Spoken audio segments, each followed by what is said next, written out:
I'd like to call this meeting to order of the Clearlake City Council here at the Clearlake City Hall Council Chambers.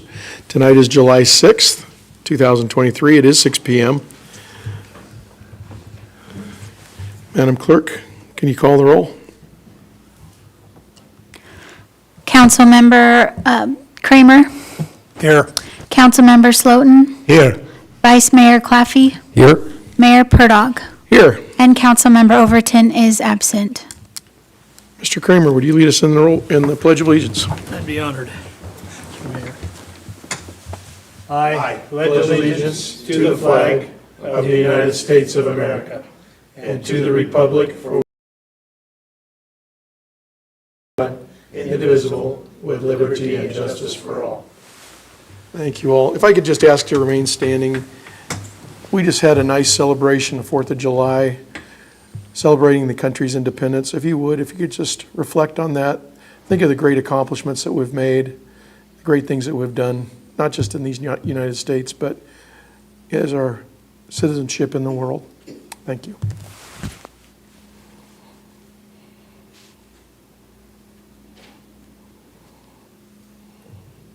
Thank you all very much.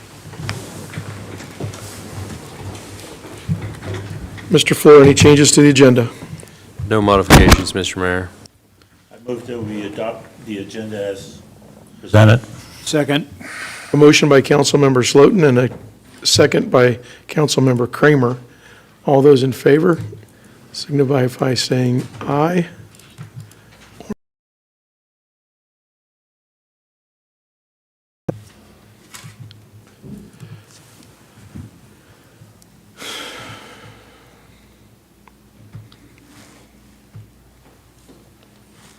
Motion passes with the unanimous vote of the council. Thank you, Madam Clerk. There being no presentations tonight, we'll move on to public comment. Public comment is a time for members to address the City Council on any subject or matter within the jurisdiction of the city. But please remember, due to the Brown Act, and with limited exceptions, we cannot respond to or answer questions directed to us. So please present your comment or your concerns. If possible, we might be able to direct you to a member of staff, and we are containing each comment to 3 minutes per person. I have a few requests to speak at public comment. The first I'd like to invite is Ms. Kay Lopez. Ms. Lopez, the time is yours.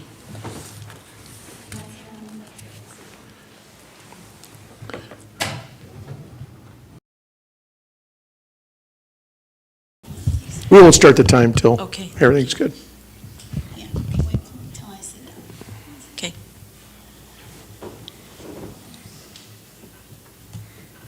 Go ahead, we'll catch up. Okay, you know who I am. Through the results of your recent investigation of the Clearlake Animal Shelter, which is contracted by North Bay Animal Services. In spite of the many eyewitness accounts and pictures of abuse and neglect, you chose convenience over the welfare of these poor dogs.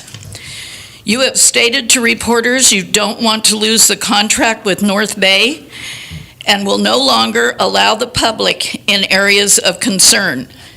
That's your solution?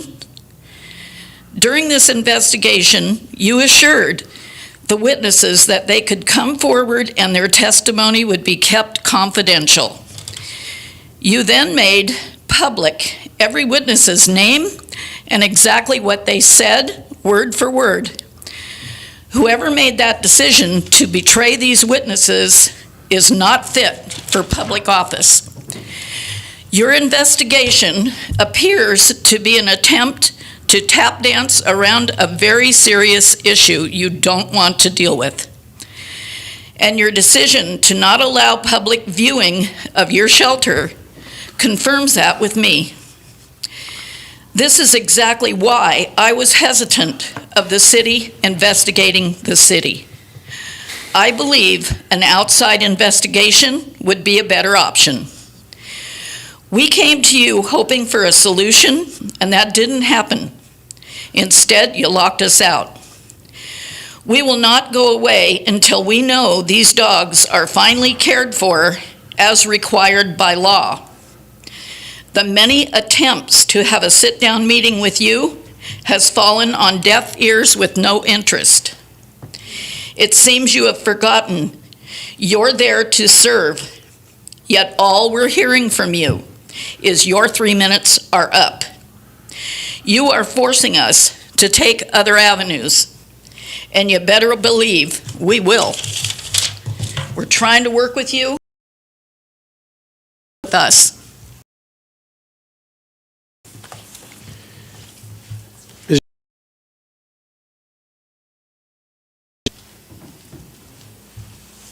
Good evening.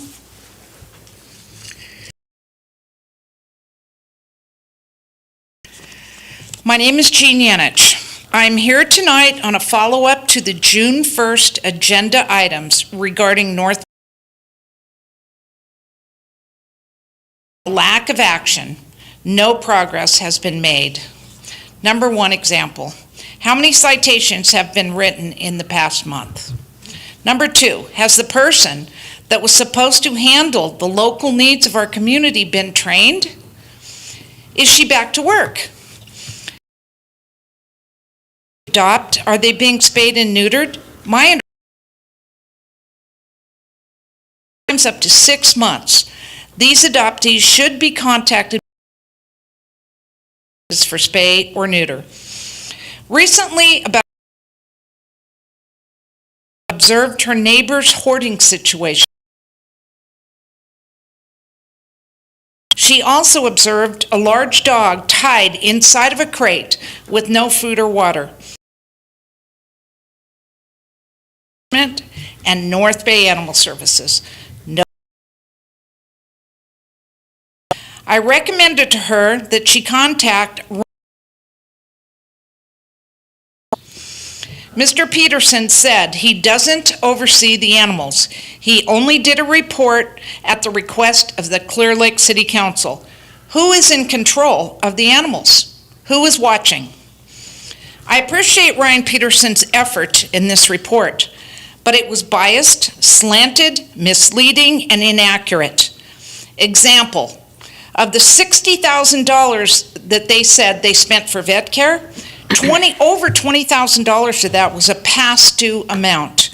No vet would have provided care to a delinquent account. So how did Clearlake Animals receive care during the long delinquency? Also, the witnesses interviewed were totally disregarded with their observations being explained away. Possible resolutions. Number one, complete an independent forensic audit of medical expenses, spay and neuter, adoptions, euthanasia of animals, true and correct records of everything. That's first choice. Second choice, form an oversight committee or a watchdog group to meet monthly to review the operations at North Bay with the person assigned to Clearlake that was being trained. Bringing updates on adoptions and ways that we can possibly get the community to assist and solve some of these problems. Why was there no time frame for this committee, which was deemed needed by the City Council on June 1st? Why is the City Council not asking these hard questions that I am asking? Demanding transparency from North Bay. On June 10th, Charmaine had an event to raise funds to help the Clearlake animals. No City of Clearlake, no. In closing, who can I meet with after tonight's meeting to make progress? I'm here to work with the city to help solve some of these issues. Thanks, Jean. So is there someone I could speak to tonight after the meeting? I'll either direct you to Mr. Floor or Mr. Peterson is also in the room. Okay, thank you so much.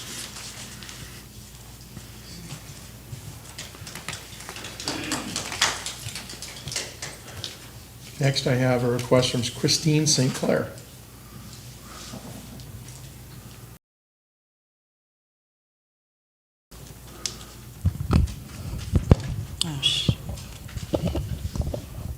Take your time. Thank you. My name is Christina St. Clair. I'm a business owner in Calistoga. I don't live in Clearlake, but I was a dedicated volunteer dog walker and transporter for the last 3 years for your shelter. Between walking dogs, I multitasked picking up poop so dogs could eat in a clean kennel, and helping by getting garbage cans ready for more poop. I am the only one who would get just about every dog out of the kennels every single Saturday and Sunday. I would be their minimum. Be there. I even plan my vacations around the availability of other volunteers to make sure the dogs kept their weekend routine. I had a special bond.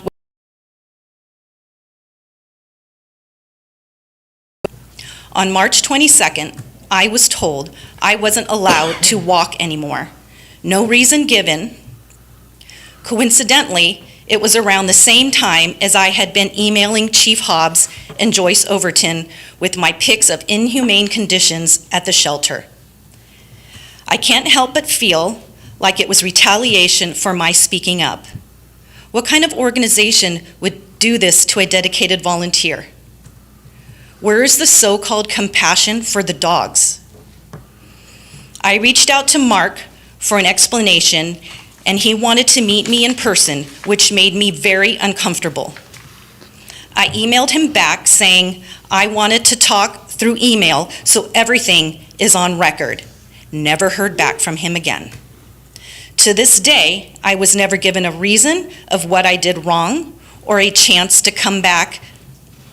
Additionally, a relative of a staff member stated on social media it was because I wasn't following the rules.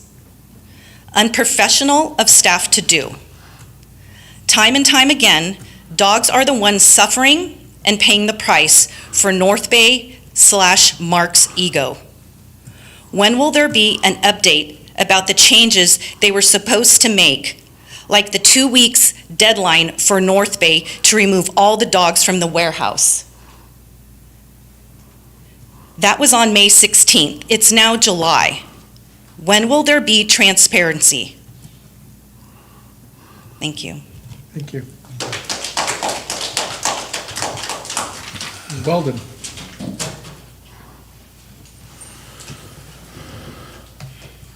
Hopefully I won't spit out my Tic Tacs, but I'm starting to like this public speaking stuff. And I'm always moving forward. Good evening, Council. Charmaine Weldon of Clearlake Animal Association. I want to talk about our overpopulation of community animals, specifically community cats, or houseless cats, if you will, and spaying and neutering Charmaine, could you as our organization. speak a little louder, put the microphone closer? Threw me off. Is that better? I'm wondering if, Okay. Do I have to start over? it's up to you. No, I don't want to. Okay. As our organization supports the community with spay and neuter services, it is apparent there needs to be more for these cats. We also help these cats and kittens when we can, and I personally have a house full of fosters to my husband's dismay. Our kids moved out and many litters of kittens have come through. Our fancy incubator is running 24/7 with litter after litter of abandoned neonatal kittens. This can be avoided by implementing a strong TNR, trap, neuter, release program. I noticed on the agenda that $30,000 was given to a very worthy cause out of the general fund. Could general fund monies be allotted to starting a community cat program? It's easy to organize, and I can show you other cities that have successfully funded them and continue to do so. As a city, not taking some responsibility and making statements like not being required to provide animal control is very discouraging. You cannot build a safe and functioning city without including animals and acknowledging and addressing suffering. We are already seeing the effects. By helping animals, you are helping people and vice versa. Ignoring the suffering of community cats will affect tourism and businesses and homeowners, resulting in a non-desirable place to live.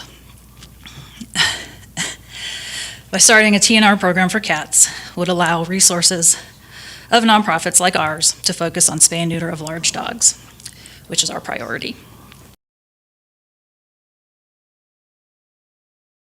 If this is something that has been discussed and not favored, I would like to know the reasons why. As always, thank you for your time. Thank you, Charmaine. Is there anyone who'd like to speak at public comment who didn't get a chance to get a slip in? Very good. Anyone in Zoom, Madam Clerk, that would like to speak?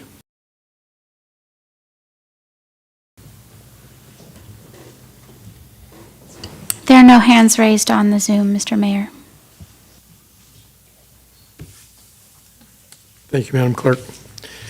Very well, then I'm going to close public comment. We'll move on to the consent agenda. Is there any items on the consent agenda that a member of council would like to pull? Is there any items on the consent agenda that a member of the public would like to hear?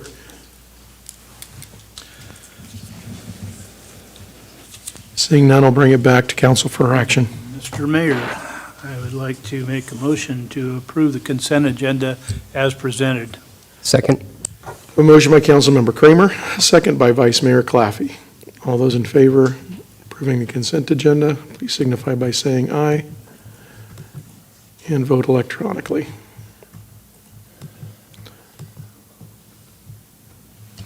Motion passes with unanimous vote of the council. Thank you, Madam Clerk. Moving on to business, item G. Item G9 is a presentation and acceptance of the annual financial report and single audit report for fiscal year 2021-2022, resolution number 2023-31.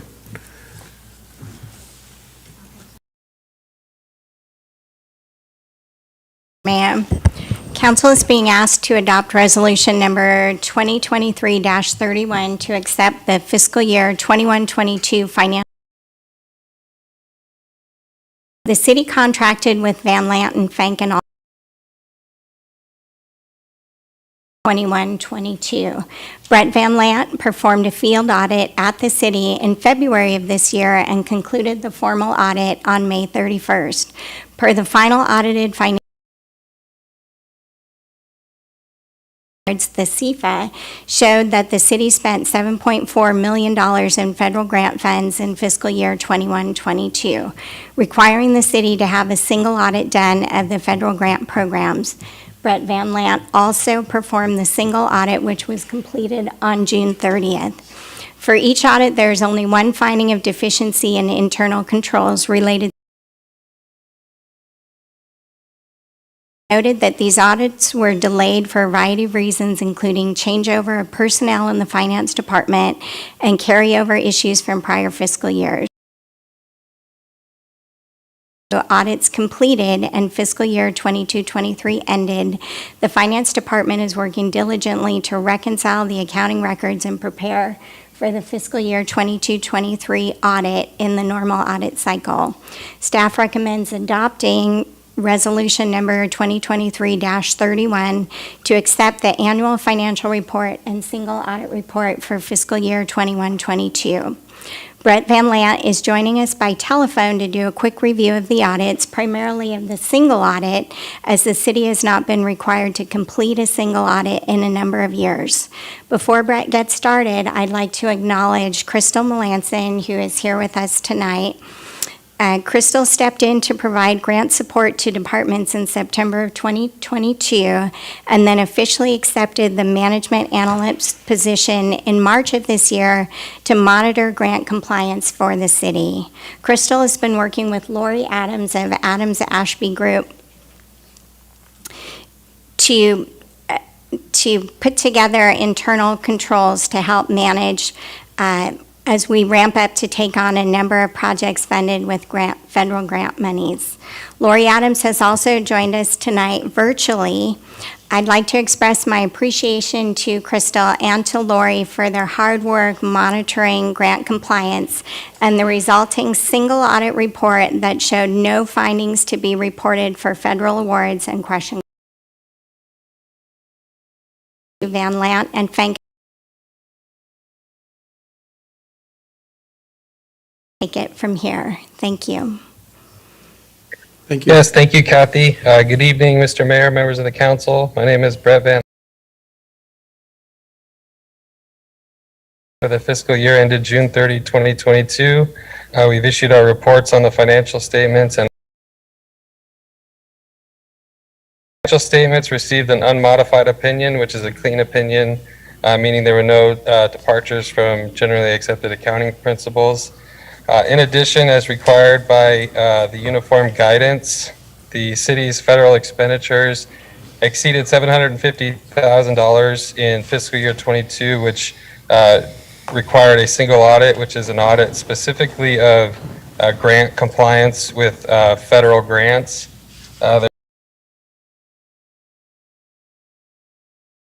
CDBG due to the large Sulphur Road project,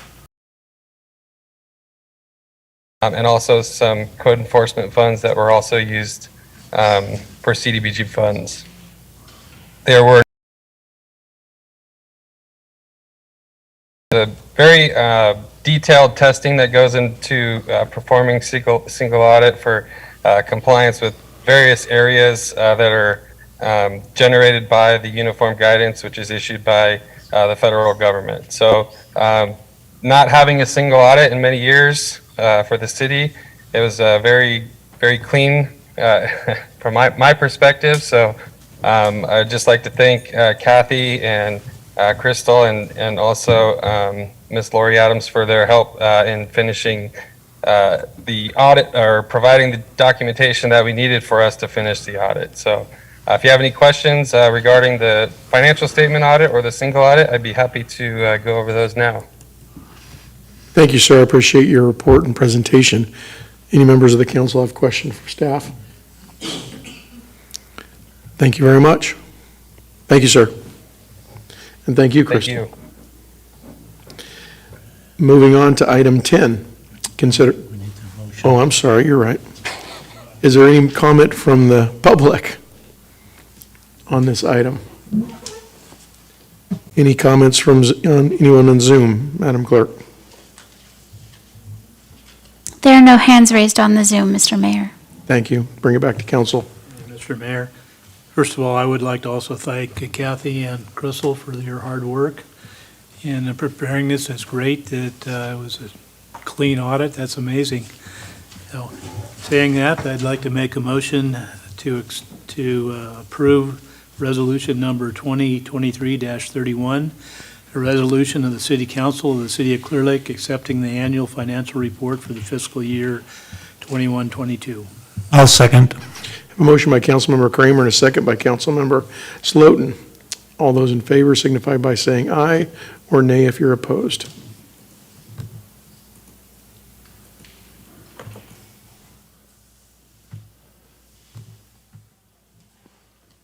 Motion passes with unanimous vote of the council. Thank you, Madam Clerk. Now, I'd like to move on to item number 10, consideration of lease agreement for an excavator for the Department of Public Works. Director Leyba will introduce this item. Thank you. Thank you, Mr. Mayor. Flora? Okay. Council is being asked to approve the purchase of a Caterpillar 309 excavator in the amount of $208,814.37. The city is in need of an excavator to perform various tasks. The Public Works Department currently performs a wide variety of work, including ditch cleaning, excavating, and other roadside maintenance. The purchase of the excavator will allow the staff to be more efficient in the performance of these tasks and emergency repair work, as well as vegetation management for fire risk reduction. The requested excavator purchase is based upon a Sourcewell cooperative agreement, which are competitively bid on a nationwide basis. This would be a direct cost for the excavator and necessary attachments. 37 cents. Council has previously approved an allocation for this equipment, which includes already installed in stock, the mulcher, flail mower, the front guard, the buckets, and ditch cleaning bucket as well, which are added extras as a. Or is that like a masticator? It's a, not quite a mass. Not as invasive, so Okay. you won't have to, Heavy-duty flail mower. yes. And this will be funded out of Measure V and the gas tax. And the recommended action is to move to approve the purchase with Peterson Cat in the amount of $208,814.37. Thank you very much. Any initial questions by council? Mr. Slotin? The question is, do we have operators that are trained on this piece of equipment yet? Or will that include some? Not on this particular one, but it will. But it will include it.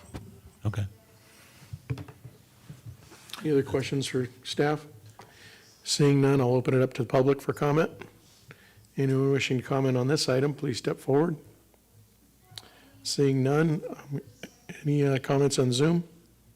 There are no hands raised on the Zoom, Mr. Mayor. Bring it back to council for deliberation. Mr. Mayor, I'd like to make a motion to approve the lease agreement for the excavator for the Department of Public Works. Approve this lease with Peterson/Cat in the amount of $208,814.37 and authorize our city manager to sign it. Second. I have a motion by Councilmember Kramer and a second by Vice Mayor Claffey. All those in favor signify by saying aye or nay if opposed.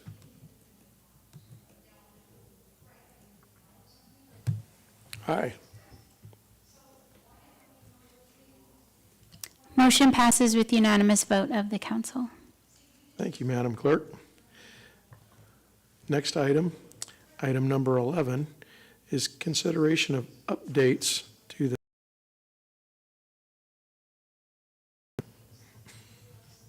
scrolling down. For the management classification and benefit plan and city salary schedule. Mr. Flora. I'm actually going to turn it over to Director Wells.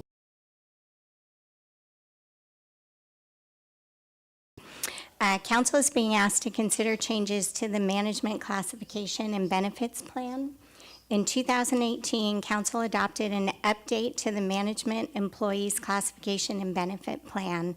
According to section 6-2.1 salary adjustments, management employees shall receive a salary adjustment each July 1st. The salary adjustment shall Consumer Price Index, equity adjustments based on labor market and the financial condition of the city. The Consumer Price Index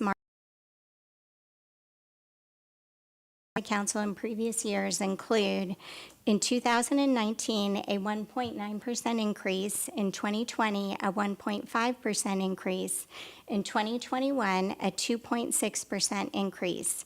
Over this time period, management increases provided to other bargaining units. In 2022, the CPI showed an 8.5% increase, with council adopting a 6% increase in the city's other bargaining units. In 2023, the CPI showed a 5% increase, which management is eligible to receive as a salary adjustment. Council may consider it a stretch to provide a 5% increase to management when all other bargaining units were provided a 3% salary increase effective July 1st. Staff recommends council approve a 3% increase for management employees consistent with other bargaining agreements for this year. Thank you. Any questions of staff? Seeing none, I'll open it up for public comment on this item. Anyone wishing to speak, please form an orderly line and come up to the microphone. Seeing none, anyone on Zoom? There are no hands raised on the Zoom, Mr. Mayor. Thank you, ma'am. Bring it back to council for action. Are we looking for a motion and vote, or it's a little unclear? Provide direction to staff. Yes. that would either approve or not approve, I would imagine. I guess we can vote on the suggestions from the finance director to consider the 3% increase consistent with the other agreements for this year. Is that? Yeah, I'll make that a motion that way. Does that sound right? Yes. Okay. So I have a motion to approve the 3% COLA for a management benefits plan. And I have a second by Councilmember Kramer. Motion by Councilmember Slotin and a second by Councilmember Kramer. All those in favor signify by saying aye or nay if you decline. Motion passes with unanimous vote of the council. Very good. Moving on to item H, city manager and council member reports. Mr. Flora. Okay, just a few items, Mr. Mayor, council members. Officer Nathan Williams started earlier liaison focusing on public properties, parks, as well as our central shopping centers, and so we're excited for him to develop some additional relationships and spend his focus on those areas. The South Center Drive sidewalk project is coming along quite nicely. They will be paving next Tuesday, so there's going to be some additional disruption around there, but that project is coming along quite well. What we call the Rhodey property, the 30 acres around sort of Walmart, Tractor Supply, that area, you're familiar with the city's involvement in that. There has been some work this year out there. CAL FIRE's been out there. The North Shore Fires Reduction Crew has been out there. There's one area that we haven't really been able to access until this year. This is kind of some rough code enforcement out there, provide access, and they've been doing some trash cleanup. And then CAL FIRE is planning on doing some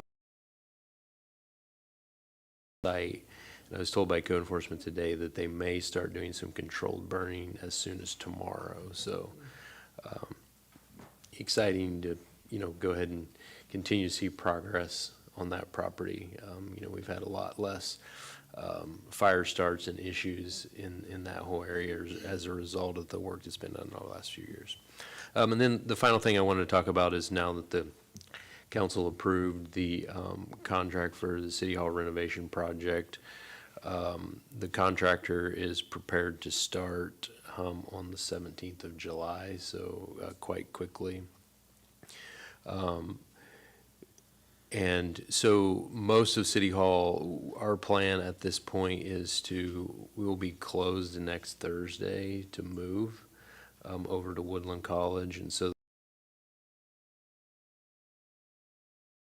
that making sure the public can find us. Public Works staff will be located at the Public Works Corporation yard. Our project manager and Public Works superintendent will all be over there during this transition. And city council meetings will not be impacted here. The police department will still remain open. There is going to be a little bit of work in the lobbies and whatnot that will provide some temporary disruptions, but they will remain open. Yeah, so I think with that, that's all I have to report. Thank you. Councilmember Slotin. Want to go back to, I think it was the 19th, 16th, we did a tour of Calpine, which was pretty amazing. So thanks for organizing that. It's amazing how, that technology is be able to be used in this county, and one of the few counties that can do this. Also, I attended the Lake County Recreation meeting. Somewhat, I got kind of delayed to get there, but I'm starting to feel a little bit nervous about that committee and the lack of interest from the county specifically. I mean, there's stuff that they're bringing up, and it shows no big ideas, just little ideas. And I think we're we can do better than that. And that's it. Obviously, the 4th of July celebration, or 1st of July celebration was a huge success. So whoever put that all together, kudos. Thanks. Thank you. Councilmember Kramer. Yes, I just following on the July 1st celebration, I thought it went over really well despite the heat. Move the microphone down. I'm sorry. Went over well despite the heat during the day. The fireworks were spectacular. I actually watched them from my backyard, which was far less crowded than Austin's Park was, and they were great. Thanks to the Lions Club for all of their efforts, as well as certainly our city staff for everything. And safe event. Meetings I attend, nothing really substantial to report out of that, with the exception that they made the decision that they would like to have an alternate for each city. The fire departments, of course, have 5 different departments, so they rotate around, they're covered. The tribal is covered in a similar way. And I think the special district, water districts are also, they have one membership and they trade around. But the cities don't have that, so they're asking that we have an alternate, which I think, Mr. Mayor, you would appoint. And I've asked Councilmember Slotin if he'd be interested in that, and I think he said you were. So I'm gonna, hopefully you were. It attempted to have a CalCog meeting last Friday, a Zoom meeting, and unfortunately, the technology at CalCog is apparently not the best. It was about 30 minutes trying to get on it as an actionable item. It already handled, so.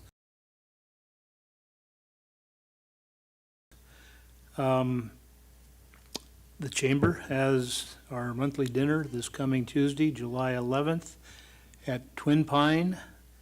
And we're having as our guest speaker, actually our host, Moke Simon, Supervisor at District 1, and also Tribal Chair for the Middletown Rancheria of Pomo Indians, will be talking to us about the history of their tribe in Lake County. I think it should be a very interesting talk. I would hope that it can be signed up for at the Chamber website, clearlakechamber.org. And I would hope that some of our folks in here would consider signing up and going to that dinner. Again, it's Tuesday, July 11th. Dinner is a buffet and starts at 6 o'clock. Let me see, I had one more item, but I've got to go back and try to find on here.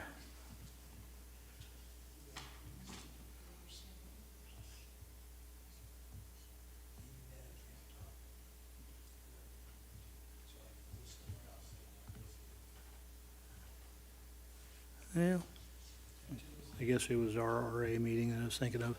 So that's all I have, Mr. Mayor. Thank you, Mr. Kramer. Vice Mayor. I also attended the Lake County Recreation meeting last week. I think Councilmember Slutin and I shared the same sentiments. Their proposed plan or what they would like to see out of this group, and I really hope that we can make strides to improve recreation here in Lake County. So maybe I'm a little bit more bullish on it than Councilmember Slutin at the moment, but I still think there's potential there. And again, just wanted to echo everyone's comments about the Independence Day festivities. Wonderful job all around. Thank you again. It's one of the best events in this city year after year, and I know folks really love it, so thank you all. Yes, Mr. Kramer. My normal do-over. I did want to mention the first weekend in August, Friday, Saturday, and Sunday, I think 4th, 5th, and 6th, is the Shakespeare at the Lake play, which will be out on our own Austin's Park. I think it begins at 7 o'clock each evening. There'll be 3 vendors, one of food, one ice cream, and one a beverages vendor. Again, 7 o'clock. Going to be a great event. I hope to see a lot of you folks out there. So that's all. Thank you. Mr. Jones, point of order. I believe that's a mayoral appointment. Do we need to have that agendized for that appointment? Or can I do this tonight? If it's a mayoral appointment, you could do it. You don't need to do it right here tonight. You could do it after the fact and just, or maybe during your report, indicate who that is. Thank you. As part of my report, I'd like to identify that past Mayor Slotin, Councilmember Slotin, has been identified as my choice to fill that spot. So if the record could reflect that appointment, I would appreciate that. I really have nothing to report other than I did receive notice that our Lake Transit and Lake Area Planning Council meeting for this month has been canceled. So we won't be meeting that there. I would also like to echo my peers' accolades for the Lions Club. Once again, Independence Day celebration. Special kudos. I know the police department was there in force. It was an all hands on deck with code enforcement. Very well appreciated. We had a nice, safe event. Everybody was enjoying themselves. It was a little warm, but I don't believe we had any medical issues. Always happy to see that. Saw a lot of littles playing in the splash pad, which was wonderful to see, and got a lot of kudos for the city's forward thinking in going above Mr. Flora and doing a little bit better.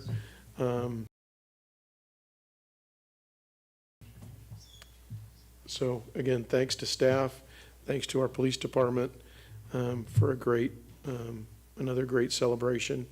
Fireworks were not a disappointment, just what we expected. All of those that donated.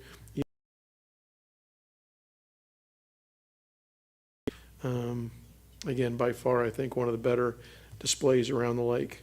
So, all in all, a great event. And that concludes my report. Mr. Flora, just one.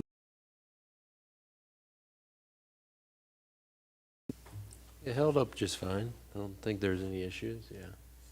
I think the signage worked. I saw no one shaking or bashing or causing damage to any of the equipment there at the We splash still pad. have one of the units hasn't been operating correctly, which is kind of what caused some of the issues. I noticed the guys out there working on it today, so I'm not sure if they had it all resolved, but And by the way, I continue to get, and I think we all do continue to get accolades about the way Austin's Park looks.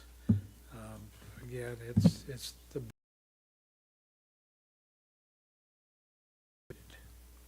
so I think that's Yep. another kudos to staff, your public works staff.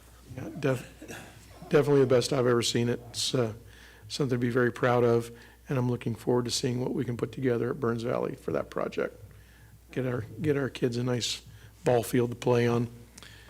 With that, any future agenda items? Anyone have anything to request? I had one, this board director to Ryan, if we can get an update on the opioid lawsuits sometimes down the line, just. Yeah, happy to do that. It doesn't have to be, we could do it in closed session, we could do it in open session, but I'll work with our city manager to determine the best time to do that. Well, as I recall, I thought we had a final report out on the judgment for that in open session, and I thought there was also direction given as to where those funds might be best spent. So Yeah, I there's think that some would be good. limitations on where the funds could be spent. It has to relate to combating that, Right. but there's some expansion there when it comes to maybe code enforcement and blight and those kinds of resources. Anything toward education? I think so. I would imagine so. If you could look into that. I know Councilmember Slotin and I had talked about that. Anyway, thank you. Any other future agenda items, gentlemen?